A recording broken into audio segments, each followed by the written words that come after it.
All right, hey friends, welcome to the Coalition. If you don't know who I am, my name is Ben Jepson, and I am the academic coordinator for the Coalition. So I'll be doing the grading for all your papers, reading all your stuff, helping you out along the way.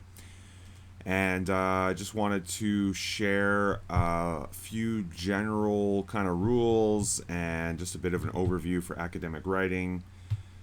Um, this is really brief. there's there's a lot you can go through with this kind of stuff. Maybe you already have a background with writing, and you're good to go. Maybe this is the first time you have written a paper outside of high school. So I just want to give you kind of just some general rules and a bit of an overview here of what we're doing. So let's get going. We don't necessarily have a specific format that we're asking of all the students. We don't have, everyone must write in the APA. I'm using an APA mostly format here, but if you're used to a different format, that's fine. If you're partnered with a school like Kairos or Rocky or otherwise, and they have formatting guidelines, then you should look into that and find out what their guidelines are, and you might as well start using them now. If you were part of an institution before this and you're comfortable with a specific format, then go for it and use that. The general idea is that we want to be professional in our writing.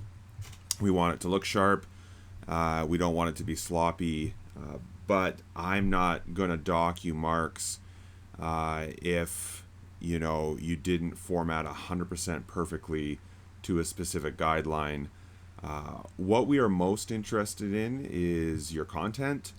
We're very interested in your character as you go through the 2 years with us, and I want to see that you can think well, think deeply, wrestle with the material, and hopefully benefit from all of the assignments that we give to you over the next couple years. So formatting is important. It's not the most important. So just a few things just to keep in mind. The first is kind of the title page here. We have the title of the assignment at the top. We have the student's name. This is a previous student we had. We have the first, middle, and last name, the Apostle Paul. He actually wasn't great. Okay, this is a bad joke. Anyway, so the Apostle Paul, part of the coalition, he has his full name here. Then we have the program, the Coalition for Youth Ministry Leadership. And then we have the class. And so this is the first class you'll be taking if you're just starting out with us. We have the professor and the due date for the assignment. So this is a pre-course assignment.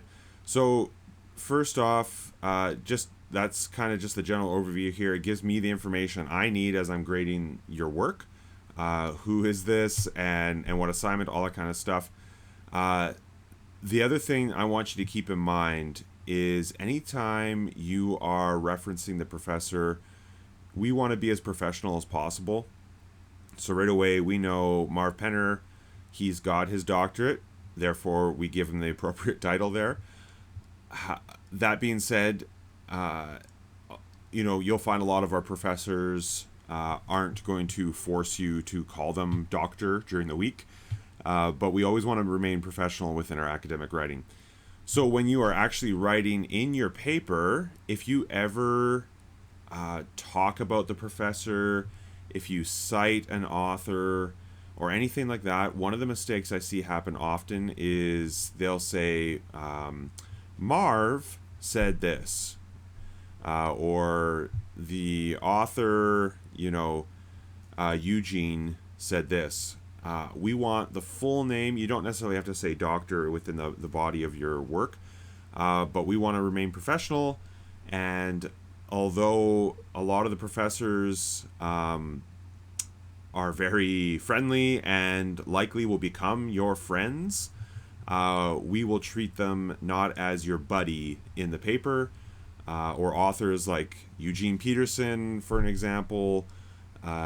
Even if you personally knew him, and maybe were friends with him, let's stay professional. Use the full name when you go into it. Okay, so when we get into the body of the work, actually the first, you can have the page number on the very first one if you want, but you could see I've got the page number. Again, if it's in the top right, if it's in the bottom right, left, center, I don't honestly really care, but page numbers are helpful, so make sure those page numbers are in there. You can see I've got double spaced, which is what we want. Another mistake I see happen a lot of times is we'll be writing a paragraph, and then we go down to do the next one, but then we do another space. So then all of a sudden we've got this extra space here. And while that is handy for lengthening your paper to make it look like you got more pages, I will notice right away, and that'll likely lose you some marks. So just make sure when you go to do the next paragraph that you just continue on in the next paragraph. Okay? Okay, so in the body of work, we got double space. Here it is. This is the Apostle Paul talking. This is the start of my paper about spiritual formation. I think spiritual formation is really great. To prove it, I'll show you how spiritual I am compared to the 12 disciples, especially Peter. Here's a quote to prove it. Okay, so the Apostle Paul has quoted scripture. Now, you can see that this is a larger quote, so we want to block quote it. And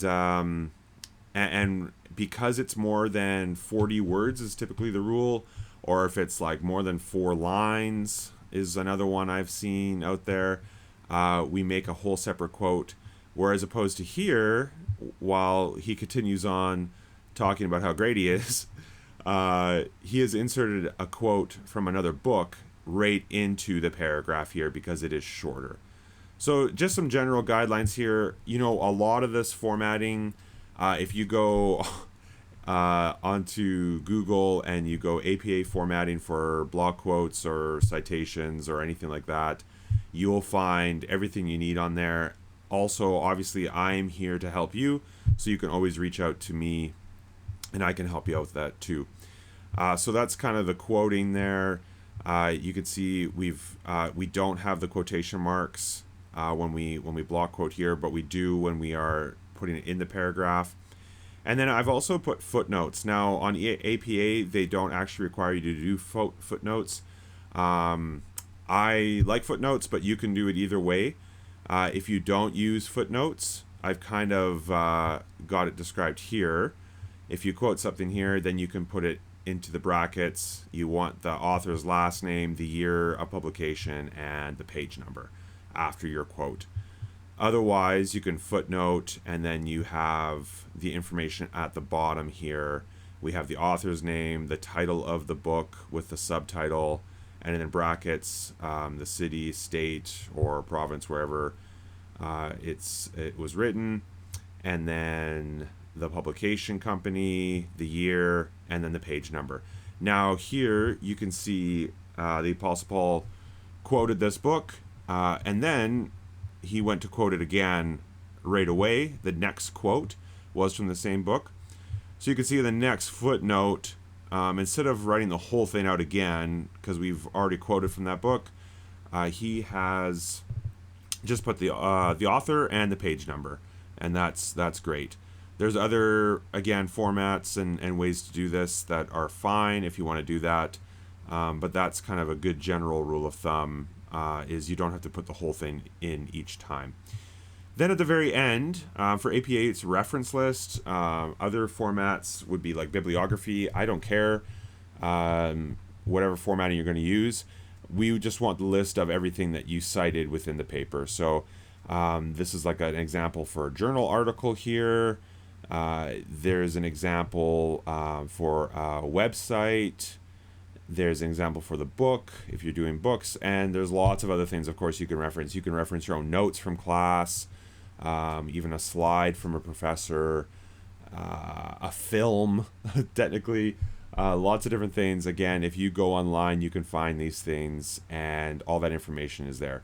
Generally speaking, there's even a couple mistakes in my own demo here, but generally speaking, this is sharp looking paper.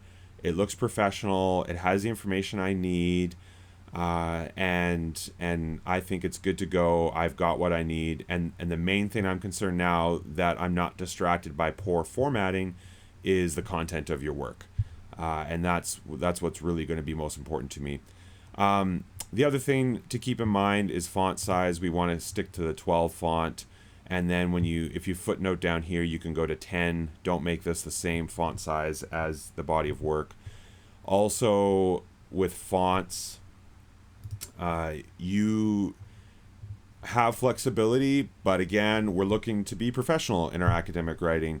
So don't use something like Comic Sans, please. Times New Roman is perfect. There's other, if you want to Google what are the top 3 academic writing fonts, go for it. But if it looks goofy, it's not gonna help. So just make it look professional. Okay, and I'm going to go over a few more things in some other videos, but that kind of just gives you a general overview, really brief, really quick on some of that kind of stuff that helps you just get out the gate, writing strong, and when you send your work to me, it just looks professional. Okay, thanks guys.